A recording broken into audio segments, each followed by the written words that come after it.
خاور نے نیچی نگاہوں سے نجمہ کی آنکھوں میں جھانکتے خوابوں اور ہاتھوں میں تھمی جمیل کی تصویر کی طرف دیکھا۔ پھر انہوں نے اپنی ماں کی طرف نگاہ کی، وہ جو نجمہ کے مستقبل کی طرف سے بالکل نا امید و مایوس ہو چکی تھیں۔ اس اچانک اور غیر متوقع خوشی نے انہیں نہال کر دیا تھا۔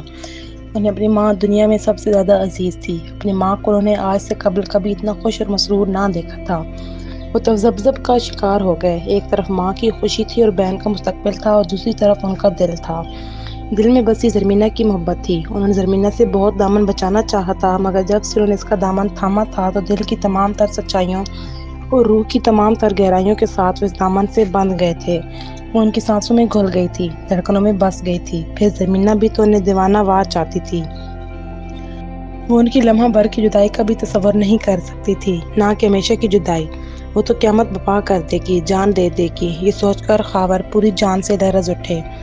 پوری رات وہ ایک لمحے کے لیے بھی نہ سو سکے۔ کتنی ہی بار انہوں نے سوچا، کاش فضیل احمد کا صرف ایک بیٹا ہی ہوتا تو اپنی بہن کی خوشیوں کے ترازو میں نہ تولے جاتے۔ کاش ربیہ نہ ہوتی، مگر میز پر رکھی اس کی تصویر کسی ناگن کی طرح پھن پھیلائے ان کی خوشیوں کو ڈسنے کے لیے ان کی جانب دیکھتی محسوس ہو رہی تھی۔ ان کا دل چاہا کہ وہ اس تصویر کے ٹکڑے ٹکڑے کر دیں۔ وہ ایسا کر بھی دیتے تو کیا فرق پڑ جاتا؟ وہ لڑکی ان کی خوشیوں پر شب خون مارنے کے لیے تیار بیٹھی تھی۔ ان کا بس چلتا وہ اسے موت کے گھاٹ اتار دیتے اور اپنی زرمینہ کی محبت کو اس طوفان بلاخیز سے بچا لیتے۔ وہ کئی دن سوچوں کے گرداب میں گھرے رہے۔ بالآخر ماں، باپ اور بہن کی محبت کے سامنے انہوں نے اپنی محبت کو قربان کرنے کا فیصلہ کر لیا۔ انہیں وہ رات آج بھی یاد تھی جب انہوں نے یہ خبر زرمینہ کو دی تھی۔ زرمینہ کی سبزی مائل نیلی آنکھیں پوری طرح پھیل گئی تھیں۔ پلیز خاور، پھر کبھی بھولے سے بھی ایسا مذاق نہ کرنا، اس نے چہرے پر سنجیدگی طاری کرتے ہوئے کہا۔ میں مذاق میں بھی یہ بات نہیں سن سکتی کہ تمہاری زندگی میں کوئی اور لڑکی آ سکتی ہے۔ مگر زرمینہ، خاور دل کڑا کرتے بولے، یہ مذاق نہیں، حقیقت ہے۔ میرے والدین نے میرے لیے ایک لڑکی پسند کر کے میرا رشتہ طے کر دیا ہے، اور جلد ہی۔ زرمینہ نے وحشت زدہ انداز میں بے یقینی سے ان کی طرف دیکھا۔ تم سچ کہہ رہے ہو خاور؟ ہاں زرمینہ، یہ سچ ہے۔ کہ نہیں خاور، تم میرے ساتھ ایسا کس طرح کر سکتے ہو؟ زرمینہ متوحش نظروں سے انہیں تک رہی تھی۔ کہہ دو خاور کہ یہ جھوٹ ہے، تم مذاق کر رہے ہو، کہہ دو خاور۔ زرمینہ پر حسب عادت جانی کفیت طاری ہونے لگی تھی۔ تمہارے والدین نے تمہارے لیے لڑکی پسند کی ہے، مگر تم تو مجھے پسند کرتے ہو نا، تم تو مجھ سے محبت کرتے ہو نا، تم تو میرے ساتھ ہو نا۔ اس نے تڑپ کر ان کے سینے پر سر رکھ دیا۔ ہاں زرمینہ، میں تم سے محبت کرتا ہوں۔ وہ چاہتے ہوئے بھی اسے اپنی باہوں کے حصار میں نہ لے سکے، مگر میں اپنی ماں اور بہن سے بھی محبت کرتا ہوں۔ اور تو تم یہ کہنا چاہتے ہو کہ تم نے شادی کے لیے ہاں کہہ دی ہے؟ زرمینہ نے وحشت زدہ نظروں سے ان کی طرف دیکھتے ہوئے پوچھا۔ میں بہت مجبور ہوں۔ زری، خاور کی آواز بہت دھیمی اور مجبوریوں کے زنجیر میں جکڑی ہوئی تھی۔ مجبور ہو تم؟ زرمینہ نے چیختی ہوئی آواز میں کہا۔ نہیں، تم مجبور نہیں ہو، تم بزدل ہو، تم بے وفا ہو۔ ماں باپ کے کہنے پر شادی کرنے جا رہے ہو اور کہتے ہو مجبور ہو؟ زرمینہ پر حسب عادت ایک جنون کی سی کیفیت طاری ہو گئی تھی۔ وہ ذہنی انداز میں چیخے جا رہی تھی۔ ماں باپ کی پسند کی لڑکی سے شادی کرنے جا رہے ہو، کسی لڑکی کو دلہن بنا کر اپنے گھر لانے والے ہو، اپنا دل اور اپنی دنیا بسانے جا رہے ہو، شادی کرو گے، بچوں کے باپ بنو گے، خوشیاں سمیٹو گے، پھر کہتے ہو تم مجبور ہو۔ یہ اچھی مجبوری ہے۔ وہ دیوار سے سر ٹکرا کر رونے لگی تھی۔ زرمینہ، خاور نے اسے گھبرا کر روکنا چاہا۔ تمہیں چوٹ لگ جائے گی، زخمی ہو جاؤ گی، مجھے ہاتھ نہ لگانا، وہ غصے بھری آواز میں چیخی۔ مجھے کچھ نہیں ہوگا۔ اس نے اپنا سر ایک بار پھر دیوار سے ٹکرایا۔ تم بے فکر رہو، میں مروں گی نہیں، میں زندہ رہوں گی، لیکن آج کے بعد زندگی کی ہر خوشی مجھ پر حرام ہے۔ میں عمر بھر تمہاری بے وفائی کی تپش میں سلگتی رہوں گی، تمہارے عشق کی آگ میں جلتی رہوں گی۔ اس نے اپنے بال بکھیر لیے، دوپٹہ نوچ کر دور پھینک دیا، پھر اپنی طرف اشارہ کرتے ہوئے بولی، میں اسی طرح اجڑی ہوئی خانماں برباد رہوں گی، اور میرے دل کی لٹی انجمن میں کوئی چراغ نہ جل سکے گا۔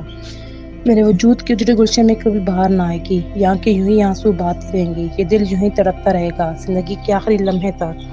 اس نے چہرے پر دو ہتھڑ مارے اور پھر باقاعدہ سینہ کوپی کرنے لگی۔ زرمینہ، ہوش میں آؤ۔ خاور پر اس کی ان حرکتوں کا شدید اثر ہو رہا تھا۔ اس کی آنکھوں سے ٹپکتے آنسو انہیں اپنے دل پر گرتے محسوس ہو رہے تھے۔ کہہ رہی تھی کہ وہ زندگی بھر اسی طرح برباد و ناشاد رہے گی۔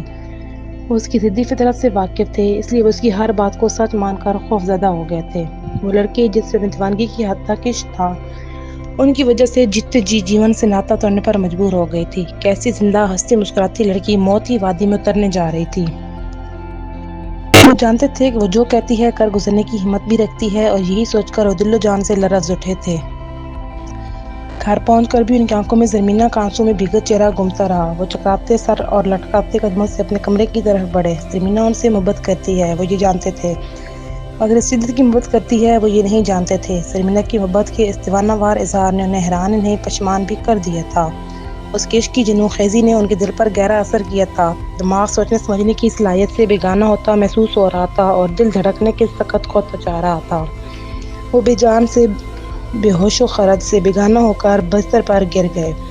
سلمیٰ بیگم کسی کام سے ان کے کمرے میں آئیں تو انہیں بستر پر یوں بے سود پڑے دیکھ کر گھبرا گئیں۔ خاور خاور، انہوں نے جھنجھوڑ کر انہیں اٹھانا چاہا مگر وہ حواسوں میں ہی کب تھے۔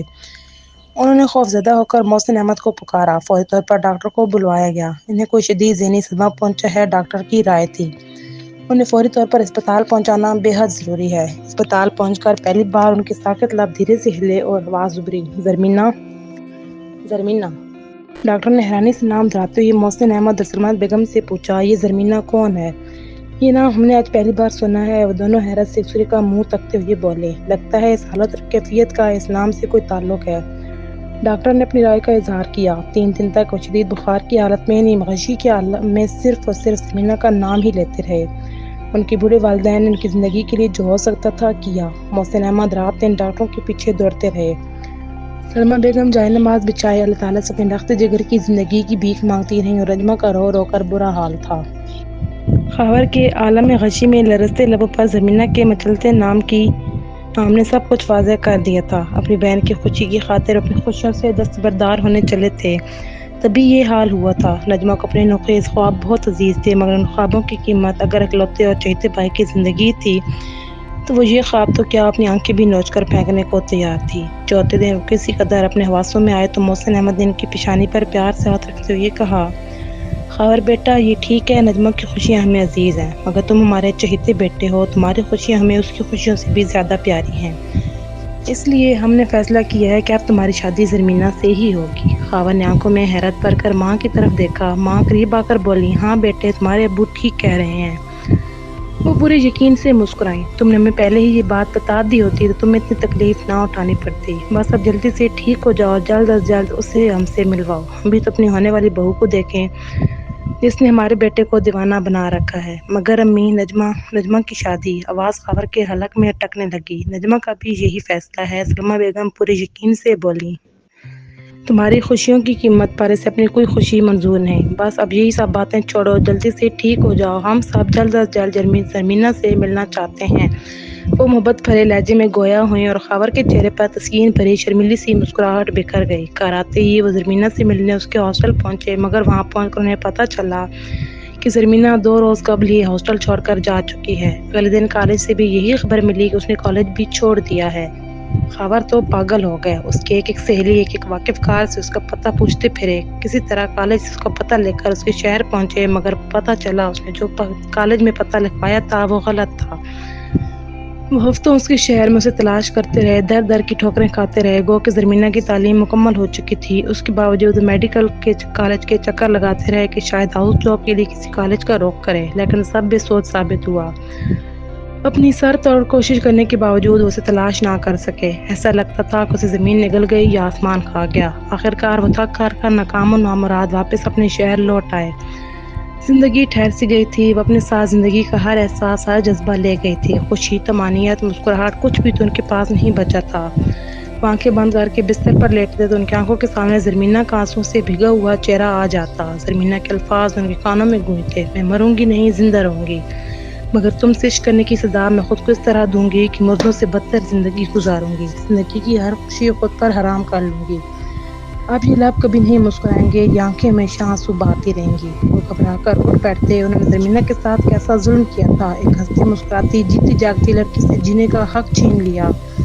اس کی مسکراتی آنکھوں میں عمر بھر کے لیے آنسو بہا دیے تھے۔ خود کو ٹوٹ کر چاہنے کو اس سے کیسا سلا دیا تھا۔ وہ اس کی ضدی فطرت سے واقف تھے، انہیں پورا یقین تھا کہ وہ کہیں کسی دور افتادہ غیر ترقی یافتہ علاقے میں کرب بھری زندگی گزار رہی ہوگی۔ زرمینہ کہاں ہو میری جان؟ وہ خود سلجھتے سلجھتے تھک جاتے تو پکار اٹھتے، مجھ سے ملو، مجھ سے رابطہ کرو، میں تمہارے پلکوں کا ہر اشک اپنے ہونٹوں سے چن لوں گا، تمہارے دکھوں سے سکتے لبوں پر خوشیاں سجا دوں گا۔ تم کس جہاں میں کھو گئی ہو، ایک بار پھر میرے سامنے آ جاؤ، میں ہمیشہ ہمیشہ کے لیے تمہیں اپنی آنکھوں میں سجا لوں گا، دل میں بٹھا لوں گا۔ مگر ان کی ہر پکار بیکار ثابت ہوئی، ہر تلاش لاحاصل رہی۔ ہفتوں وہ خود سے بے خبر پاگلوں کی طرح جیسی کیفیت میں پھرتے رہے۔ ہر دعا باریابی سے محروم رہی۔ زمینہ کی تلاش میں ان کے گھر والوں نے بھی ساتھ دیا تھا، زمین آسمان ایک کر دیے تھے، مگر اس کا کوئی سراغ نہ ملا، کچھ پتہ نہ چلا۔ تھک ہار کر آخر انہوں نے خود کو تقدیر کے حوالے کر دیا۔ وہ اپنی خوشیاں تو کھو چکے تھے، سوچا کیوں نہ ماں باپ اور بہن کی خوشیاں واپس لوٹا دیں، اور یوں انہوں نے ربیہ سے شادی کے لیے سر جھکا دیا تھا۔ سلمیٰ بیگم، محسن احمد اس کی ربیہ سے شادی کے سلسلے میں خاصے تذبذب کا شکار تھے۔ ہمیں خاور کو تھوڑا وقت دینا چاہیے، اتنی جلدی وہ کسی اور لڑکی کو زمینہ کی جگہ کس طرح قبول کر سکے گا؟ آپ جانتے ہیں زندگی بھر میں نے آپ کی ہر بات پر سر جھکایا ہے، سلمیٰ بیگم نے دھیمے لہجے میں جواب دیا۔ ہر بات میں آپ کا ساتھ دیا ہے، مگر اس وقت مجھے آپ کی اس بات سے اختلاف ہے۔ خاور کی جتنی جلدی شادی ہوگی اتنا ہی اچھا ہے، آپ دیکھیے گا شادی کے بعد سب ٹھیک ہو جائے گا۔ آنے والی خاور کے زخموں پر مرہم رکھے گی، اس کا دکھ بانٹے گی۔ آپ دیکھیے گا کتنی جلدی خاور اس کمبخت سرمینہ کو بھول کر اپنی گھر گھرستی میں گم ہو جائے گا۔ سرمینہ کو کمبخت کیوں کہہ رہی ہو؟ محسن احمد کو برا لگا۔ جانتی ہو نا ہمارا بیٹا اسے کتنی شدید محبت کرتا ہے، اس کو عشق کہتے ہیں، وہ بھی خاور سے عشق کرتی تھی۔ کاہے کا عشق؟ سلمیٰ بیگم دل جلے انداز میں بولی۔ یہ تو کھلا فریب عشق ہے، مجھے لگتا ہے وہ لڑکی فریب کر رہی تھی، تعلیم پوری ہوتے ہی چمت ہو گئی، ایسی سچی اور اچھی ہوتی تو اپنا غلط پتہ کیوں لکھوایا ہوتا؟ آپ مانے یا نہ مانے، میرا دل کہتا ہے وہ کوئی اچھی لڑکی نہیں تھی۔ اچھا ہی ہوا جو ہمارے بیٹے کی اسے جان چھوٹ گئی۔ پھر بھی سلمیٰ بیگم ہمیں سوچ سمجھ کر کوئی فیصلہ کرنا چاہیے۔ محسن احمد اب بھی کشمکش کا شکار تھے۔ اگر ربیہ خاور کے دل میں جگہ نہ بنا سکی تو اس بچی کے ساتھ زیادتی ہوگی، بلکہ ہماری بیٹی کے لیے بھی مشکل ہو جائے گی، تم سمجھ رہی ہو نا؟ یہ بدلے کی شادی ہے، اور بدلے کی شادیوں میں ایک وقت میں دو گھر برباد ہوتے ہیں۔ خدا نہ کرے جو ہماری بیٹی کا گھر خراب ہو۔ سلمیٰ بیگم تڑپ کر بولیں۔ اچھا بولیے، آپ ایسا کیوں سوچ رہے ہیں؟ انشاءاللہ سب ٹھیک ہو جائے گا۔